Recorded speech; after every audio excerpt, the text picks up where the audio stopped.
संभव हो सकता है। इसलिए जनता पार्टी जिंदाबाद, जिंदाबाद जिंदाबाद जनता पार्टी जिंदाबाद, जिंदाबाद जिंदाबाद जनता पार्टी जिंदाबाद। जिसकी जितनी संख्या भारी उसके उतनी हिस्सेदारी, उसकी जितनी संख्या भारी उसके उतनी हिस्सेदारी।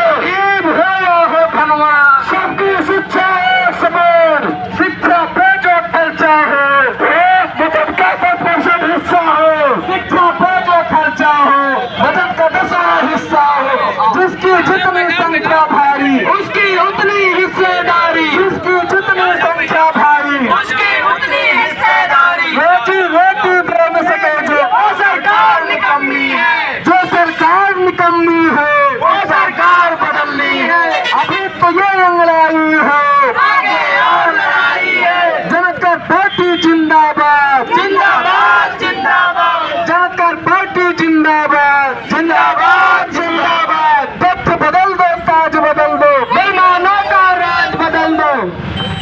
साथियों, हम लोग जन अधिकार पार्टी के तत्वाधान में संपूर्ण भागीदारी यात्रा लेकर के आज आपके बीच में पहुंचे हैं।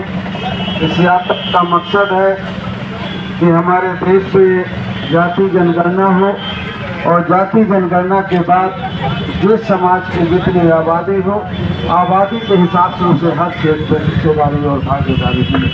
चाहे वो सरकारी ज़मीनें हों, चाहे सरकारी नौकरियां हो या प्राइवेट हो या जल जंगल जमीन हो, हर जगहों पर इस देश के गरीब और कमजोर लोगों को आबादी के हिसाब से उसे हिस्सेदारी और भागीदारी मिले।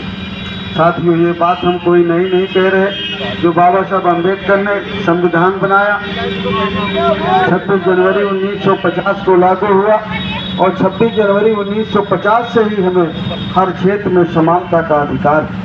लेकिन जो लोग हमारे वोट से जीत करके गए, उन्होंने आज तक हमें किसी भी क्षेत्र में समानता का अधिकार नहीं दिया।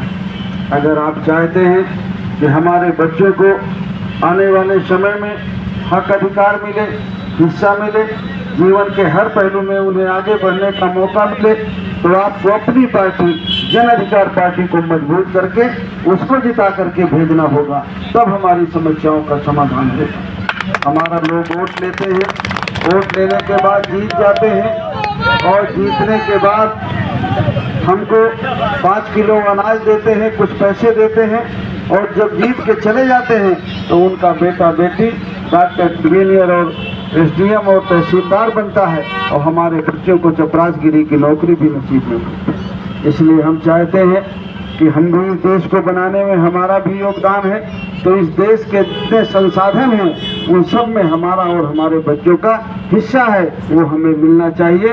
इस यात्रा का मकसद और उद्देश्य यही है कि जितनी हमारी आबादी है, आबादी के हिसाब से हमें हर जगह हिस्सा मिले। आप लोगों ने हमारा स्वागत किया, उसके लिए आप सब लोगों को तहे दिल से शुक्रिया।